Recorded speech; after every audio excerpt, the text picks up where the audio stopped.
Hey everyone, it's Mark Sargent, and you can thank Anthony Riley for sending me this video. He said, "Hey, you should really narrate this because there's only music."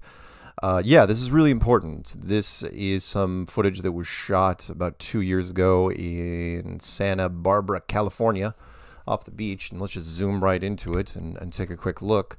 So this is another version of the oil rig observation. So the camera is placed in the guard railing between cafe and restroom showers, and you're going to look here. When we look at the elevation, it is set at 8 feet. So Google Earth reads this as 8 feet off of the water, which is a little higher than the 1 foot camera stuff that we did earlier. And then we're going to draw a line to the first platform, which is called platform C, which is directly out in front of it, and then another one a little bit off to the right, which is platform habitat. And when we pull back and look at the distances of these two, we will notice the curve calculator, just to pull that up real fast.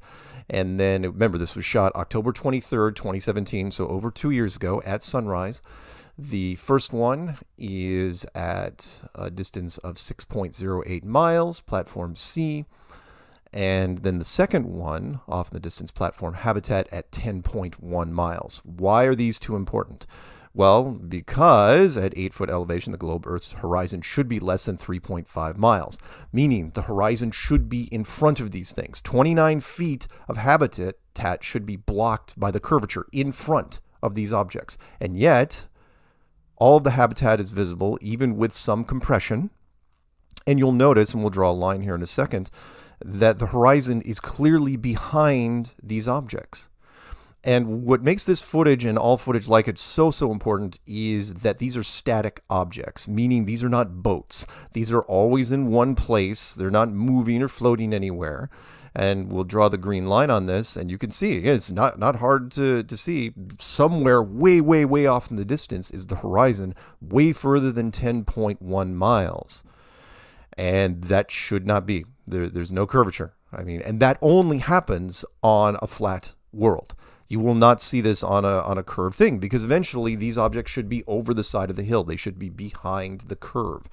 And we just don't see that. These two oil platforms, again, one at 6 and one at 10, are right in front. So tell me optically how that happens. Tell me what atmospheric condition can put the horizon behind these objects. You want to say it's a mirage? Okay, well then if you do that, you can never say that a boat is being chopped in half by the horizon.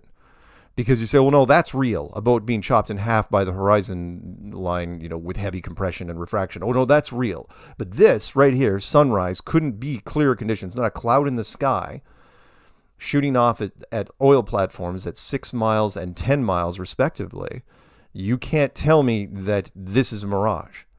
No way. And even if you do say it's a mirage, tell me how a mirage puts the horizon behind the objects. That's the big key here. Do this with any sort of piece of paper. Bend it in half. Put 2 dots on the other side. Tell me how the horizon is behind those dots. If it's a globe, it cannot be. So again, share this with your friends, show people, look, this is one of the globe killers, but it's going to take people a little while to understand it, which is what you're looking at here is objects that are in front of the horizon, which is clearly a long way behind it, but these objects can't be if it's a globe Earth. Cannot be. The horizon has to be in front of these objects. The curve calculator, which mainstream science declared, that's pretty straightforward.